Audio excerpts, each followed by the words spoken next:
Hey guys, Katie Woodard here, and we are doing Ignite Session 5, Generate Your Leads. We have already gone through the market expert, how to become the market expert, embracing your role in the first 4 sessions.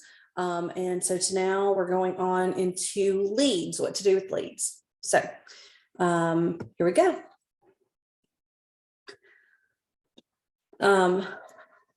Let's see. So in this session or in this section, the next 5 weeks, we will go through generate your leads today, grow your database, capture leads with open houses, capture leads with social media, and capture more leads.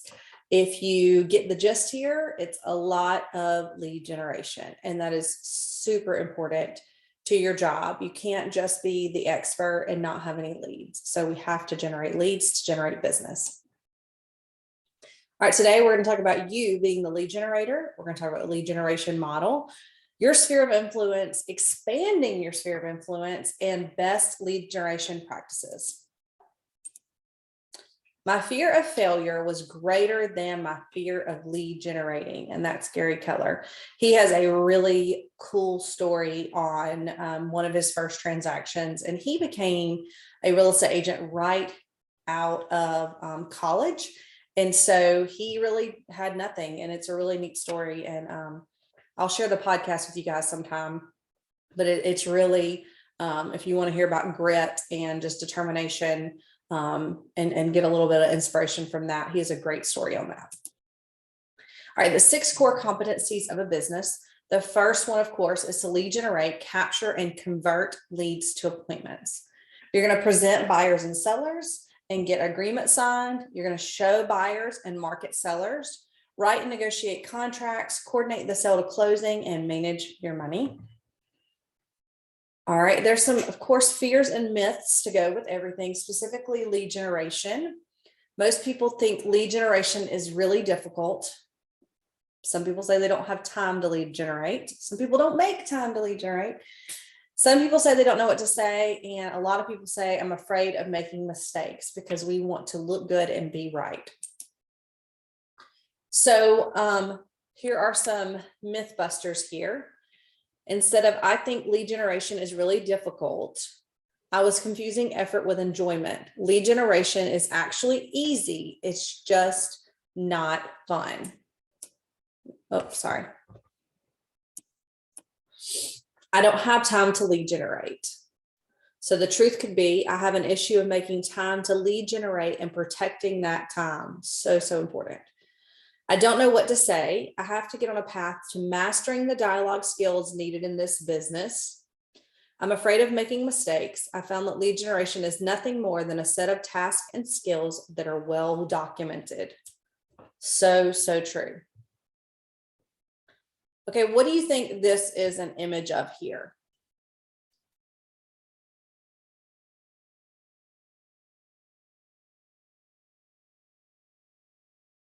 So this is you, and the target around you is what we're going to deep dive a little bit into with lead generation, but it's your sphere of influence.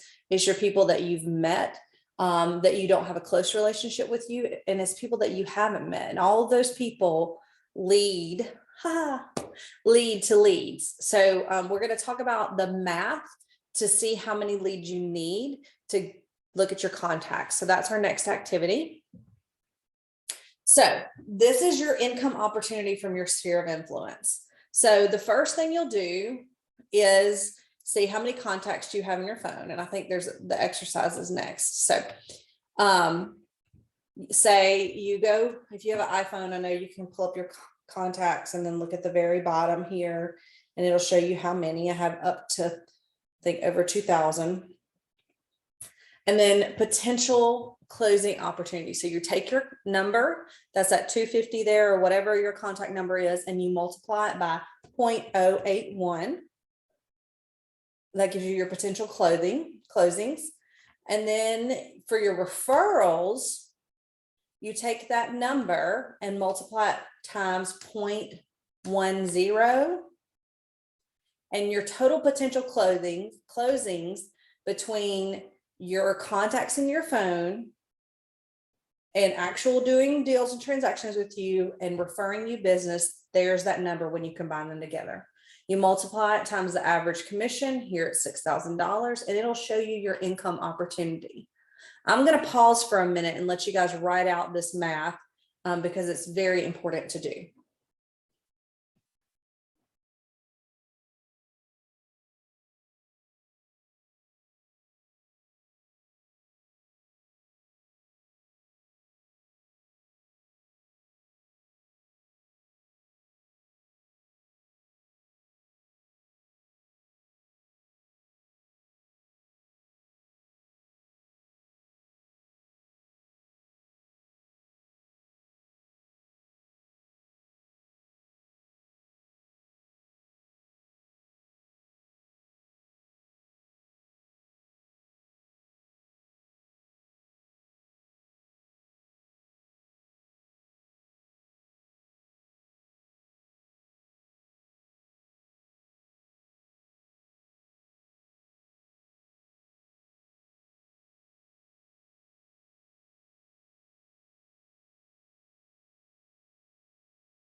Okay, was anybody shocked at the income potential? It's shocking for me.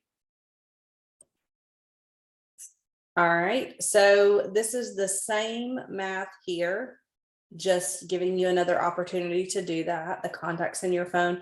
You could do the same thing, guys, with friends on Facebook, but I would take, or Instagram or whatever. It's just a little bit different because the people in your phone, you typically have their number because you know that they will respond when you call. Of course, you want to take out, and that's why the math isn't 100%. You're taking out at least 20% of your contacts that are restaurants, your kid's teacher. Well, kid's teacher could bring a business, but school stuff, like, you know, the Board of Education, the library, the whatever else you got. So it's a very interesting activity to do.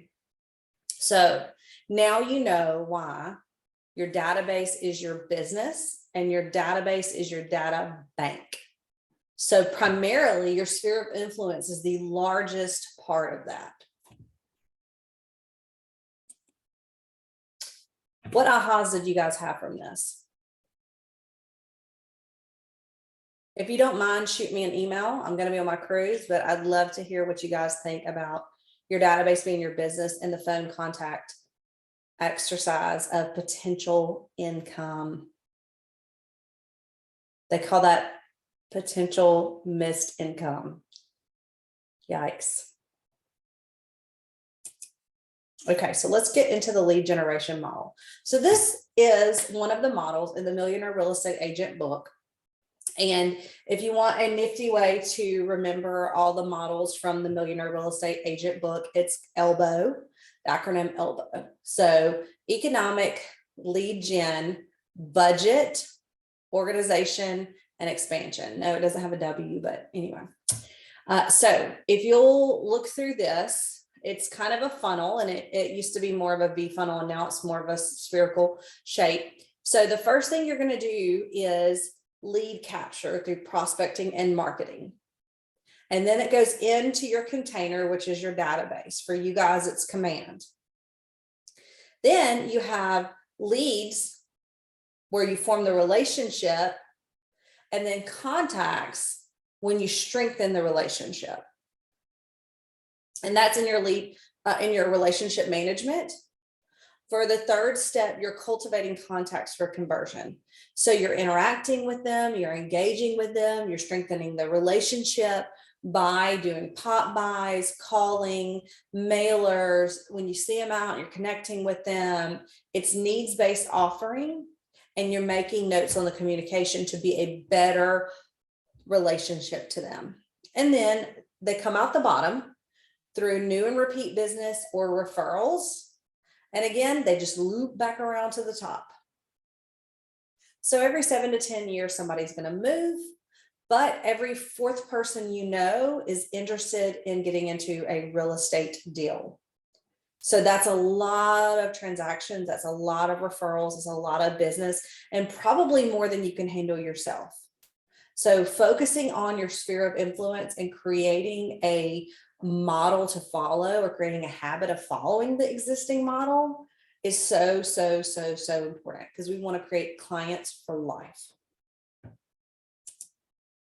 All right, prospecting and marketing. That's lead generation activities that deliver leads into your business. And I believe there is another entire class on the difference in prospecting and marketing. So here we go on the slides. I'm cheating, okay? So most people want to jump into marketing, but as you can see the triangle here, the larger portion of it is prospecting, okay? Marketing is a little more glamorous, but it's money intensive, it's passive, and it's got long-term results. So you need marketing. I'm not saying you don't, but let's look at prospecting. It's time intensive. You can get immediate results, and it's you being proactive. So you starting in real estate, should you focus on being prospecting based or marketing based? Prospecting, because you don't have that money, you don't have the return on investment to push into some marketing efforts. Now, social media is fantastic, and there's a lot of ways we can do that. But if you're just doing social media and you're not doing prospecting based touches, connections, conversations, events, you're missing the boat. Okay. The marketing is a long-term deal. Yes, people may see you. Yes, you may get mind share, all of those things, but prospecting, when you can get belly to belly with somebody, that is where you strengthen those relationships. And that is where people go, oh, that person is someone I want to refer business to.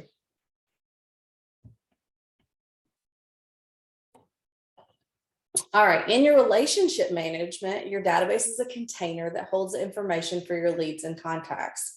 Your smart database, or data bank, like we've talked about, allows you to have planned and meaningful communication with your database. So leads are people who you have earned the right to have at least one-way conversation with. So that's somebody who signed up for a giveaway. That's somebody who has downloaded your app. That is somebody who somebody who shared the phone number with. That's people that kind of have been like, yeah, I'm willing to hear more about it. Your contacts, however, are the people that you've had two-way conversation with, and you have a relationship with them. And if your phone number pops up on their phone, they're going to answer, or they're going to have some sort of response to you. It's one way with a lead and two-way with a contact. Now, relationships must be attended to, cared for, and cultivated. And that's so important. And I think taking the judgment off of the top of your head, because it's the first thing you're going to think when you see some people saying this, oh my God, they're going to say, well, I haven't talked to them in 3 years. No, they're going to say, oh my gosh, I'm so glad they called. Aren't you happy to hear from somebody that you haven't talked to in a while? Aren't you happy to have a catch up coffee or lunch, or bump into them, or be invited to something, even if it's a community event, because that meant someone was thinking of you. So put that limiting belief away that someone's going to think, oh my gosh, I haven't talked to them in years. And just remember how you want to be made feel. And that's what you're doing. You're building relationship, attending to people, caring for them, coming from contribution, and continue to cultivate that relationship. All right, these are the different types of communication, of course. We have a phone call, email, text message, face-to-face, through the app, and handwritten notes. Okay, so the thing is, though, you need to really apply all 6 of these lanes of communication to your data bank, because if you're just doing one way, you're going to miss someone else's preferred way of communication. So be sure that's where the smart plans come in. That's where strategic calling and adding people to your database, all that all comes in to play when you can have multifaceted lanes of communication to different people. All right, so the database itself is going to generate leads in the form of new, repeat, and referral business. And again, we talked about how that loops back around. So to put it all together, lead generation never ends. It's best when it's time blocked, which means it's on your calendar and that time is protected. And then it determines the size of your business. Did you know that?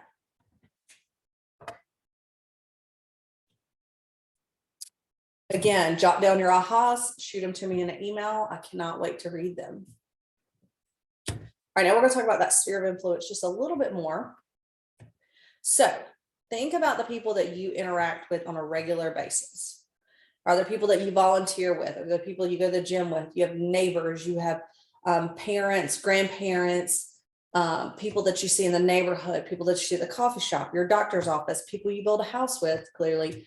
No, it's really a good exercise to use the memory jogger. It's in our productivity coaching Google Drive, and it literally lists out kind of every different category of person that you may know, and it helps you remember who that person is. So it'll say like barber, termite inspector, tax preparer, coffee shop owner, restaurant owner, pastor, flower shop owner, people that you see at the restaurant. Like, it's going to have all different categories of people, and it's like pages and pages.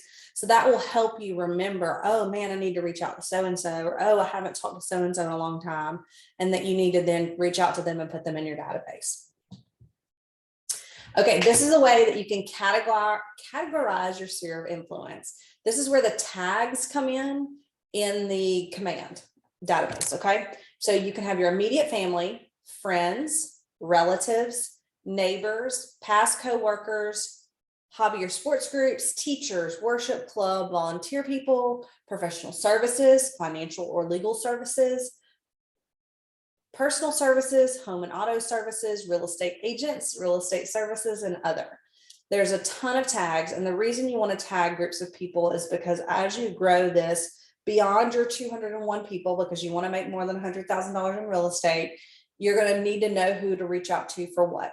So if you're having some sort of special get together at the local youth league, end of the season deal, my kids in T-ball, you want to reach out to the people in that. So you're going to have a tag for that. If there's a something going on at your church and you want to be a part of it and you want to send that out, you're going to have your church people. If there are teachers that you know and you want to wish them a happy summer and have them connect with you, if they now have more time on their calendar and they want to meet via, talking about selling their home, pricing their home, the equity in their home, buying their first home, that you would know to specifically curate a message for that group. All right. So here is where, if you should at this point have people in your database, you want to go in there and spend some time tagging them. Put that on your calendar to do today. You can spend 30 minutes a day and do it for like 3 days a week. And then that way it's not like boring admin, but you have gotten it done and you've penciled it in your calendar so that you know to do it. And you want to build your sphere of influence day by day. So sending out a message when you're doing the daily 10-4, and part of your communication can be, hey, I'm updating my new database, and I want to make sure I have your updated mailing address, birthday, and phone number. Can you send that to me? Send out 10 of them a day. And as people respond, you put them in the database. Now, some people are not going to respond, and that's okay. But the ones that do, you want to go ahead and put them in. And the ones that, of course, do, you want to say, thank you so much. I'd love to catch up sometime. Okay. Communication, building that relationship. All right. Now, there's a bold law that says change the way you look at things, and the things you look at change. It's kind of like those posters in the 90s where it was like all those teeny tiny little shapes and you had to like hold it really close to your face and move it away. And then all of a sudden you saw a picture in the background. That's how you need to look at the people that you interact with regularly. Everybody you know should go in your database, because whether or not they're ready to buy or sell today, you're going to have your license because you've got a career, and you're probably going to have your license in the next 10 years if you're planning on building a business. And so when they are ready to have to do a real estate transaction or to refer business, they need to think of you. You're a trusted friend, and you need to be their trusted realtor. Okay, I'm off my rant now. All right. So how do you expand your sphere of influence? Okay.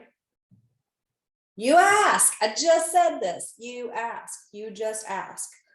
hey, can I get some updated contact information from you? I'd love to send out some personalized cards and just check in occasionally, see how things are doing. Just ask. You can strengthen casual connections. So as you're at the ball field, the soccer field, different activities you have, and kids' activities are pretty much easier than anything really, because you're standing around with the parents. But just chit chat and strengthen those connections and just say, hey, if you ever need any real estate help, I'm here. If you know somebody that needs something, I'm building my business and I'd love to help. And then you can join groups purposefully to connect with people with similar interests and values, and use that. Think the chamber, think any sort of organization that or club. You definitely want the opportunity to see and speak with as many people as you can. And definitely referrals. You want to grow your referrals. You want to connect with agents in markets that are sending people to Montgomery and say, hey, I want to be your contact here. We have a lot of people coming from California. We have people from coming all over. So if you know someone outside the state, or you're from not here, you're not from here, you're from Florida, reach out to those people, put those people in your database, send them neighborhood nurtures, because you can send them on any neighborhood anywhere. And then when they're thinking about doing a real estate transaction, they reach out to you and you can connect them with the referral, or they're moving here and you can take care of business for them. All right, so here are ways to gather leads from your sphere of influence. So here's a script. I'm building my business on people I know and the people they know. Do you know of anyone from family, friends, or work, your neighborhood, or group you belong to who's thinking of buying, selling a home, or investing in real estate? I'd be pleased to be a resource for them. So that's not necessarily my language, but that's the message. If you hear of someone with a real estate need, will you keep me in mind and let me know right away? And so the cool thing about sharing your app with somebody is they can easily share it with someone else, and just make sure that they put their email address and their name in there. That way they can communicate directly with you. All right, so here are the best practices for lead generation. One, you want to track your lead sources. When you start getting leads in, you want to make sure to put a note in there and tag them in your database so that you know, okay, it came from this. Audit your lead sources. Are you doing mailers? Are you doing social ads? Are you doing pop buys? What is working? What is not working? After about 90 days of doing consistent things, you'll go, okay, well, I see where this one didn't work so well, but this really does work. You want to diversify your database and not just have your family in there, right? You want to have other people from your neighborhood, people from different organizations, and you really want to be consistent with the practice that you are reaching out, communicating, and strengthening those relationships. All right, to time block for lead generation. This is your 3 hours. You should lead generate 3 hours every day. That's the best practice from the Millionaire Real Estate Agent book.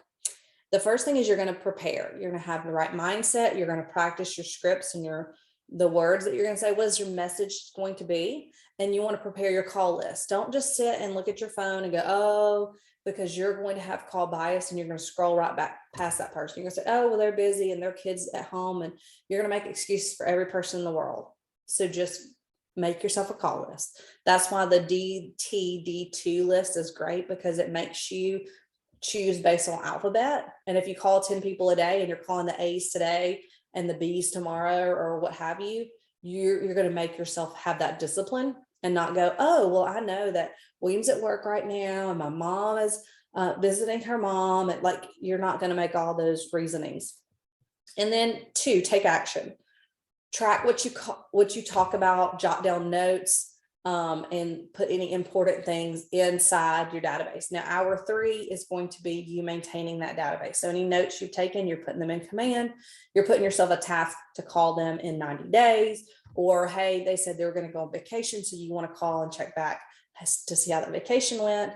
And then you're going to follow up with them, of course. Always put that on your calendar for the next important conversation to have with them, because that's how you really can make sure that you're paying attention and that you're really, not that you don't mean to. If somebody says, oh, I've got this going on, you're like, oh, well, I should call them. Well, you think that thought, and then you don't put it on your calendar. You don't make yourself a task in command. Whoop, flies by, you see them in the grocery store, and you're like, oh my gosh, I meant to ask them about their surgery, they said. So just make sure that you're using the database to its fullest ability. All right, so here's how you battle distractions. You protect your time block. So you're going to build yourself a bunker. This is what Gary Keller does. No one at all can interrupt him during his time in his office, whether he's writing or business planning or whatever he's doing, he cannot be interrupted. So you want to put your phone on do not disturb. You want to make sure that everybody knows that's what you're doing. If you have the ability, say if you're at home, close the door. If you can't close the door at home, go to the office. Okay, go somewhere where you can be not disturbed. Get yourself a drink, have yourself a coffee, have yourself some snacks, whatever. And sweep for minds means that you're going to make sure no notifications pop up. So if you're on your computer and you're on your phone, you have your iPad, you know, those suckers will notify the stew out of you. Make sure none of that happens. And then enlist support, like tell people what you're doing. Tell them, hey, I need for 2 hours every day to not be bothered.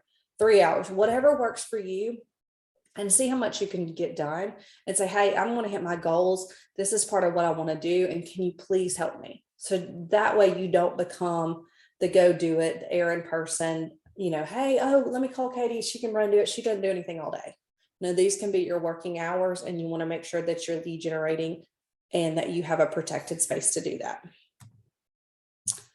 All right, guys. So our AHAs to achievement, how has your thinking changed?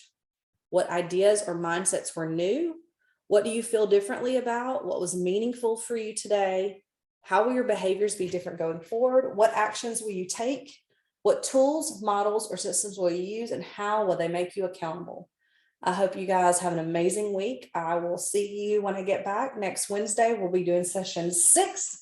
And I want to see your value proposition. So email me that, and also email me your AHAs from this session. Talk to you soon. Bye.